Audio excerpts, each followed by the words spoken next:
What started out as a need for more space for one KELOLAND business owner has grown into another business opportunity. In tonight's Eye on KELOLAND, Sarah McDonald takes you to Yankton for an inside look at Ben's Brew Station.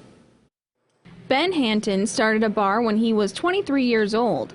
That was 16 years ago. As the founder of Ben's Brewing Company, he has a location in downtown Yankton. A few years ago, he started looking for a place where he could produce more beer. We had brewed in a basement, so the basement of an 1880s building downtown, because state law at that time required that if you're going to make beer and serve it, they had to happen at the same place.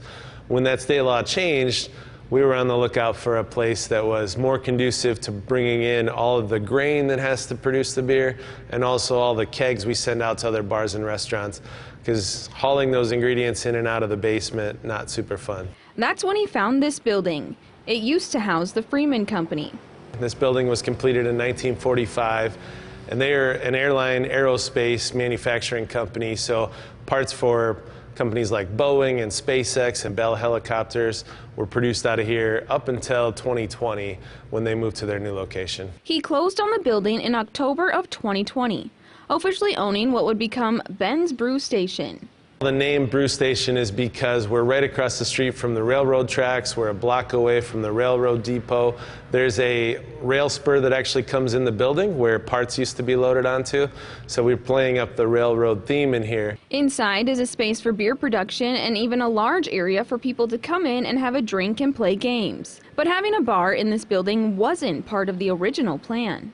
I got my first heating bill and I saw what it was going to cost to heat this place, and I said, I'm going to need some customers to help me pay the bills just to keep the brewing going here. I started staring at this space because it already had bathrooms, it had the plumbing needs, and it was right next to the parking lot. And so I started dreaming about what this could look like as a bar. It took many weeks of work to get this place to look as it does now. He opened to the public in the beginning of June. Most Saturdays we'll be doing tours here. We love to talk about the building's history and specifically about Edgar Freeman, who the building is named after. Colorful character, and we've learned a lot about him. And of course, a lot of the employees who used to work here have made the tour, and they've added a lot of extra details too. Brooke Thury is a general manager. She has worked for Ben for almost 7 years. When I first started, I already thought Ben's was doing like really cool and exciting things. I mean, like that was the bar you went to get craft beer.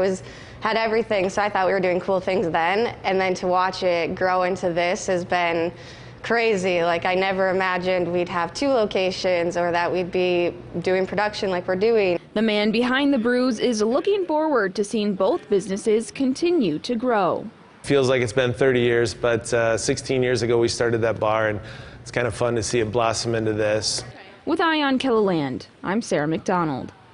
The Brew Station is open Friday, Saturday, and Sunday. The bar in downtown Yankton is open every day. For a list of hours, we provided a link under this story on KELOLAND.com.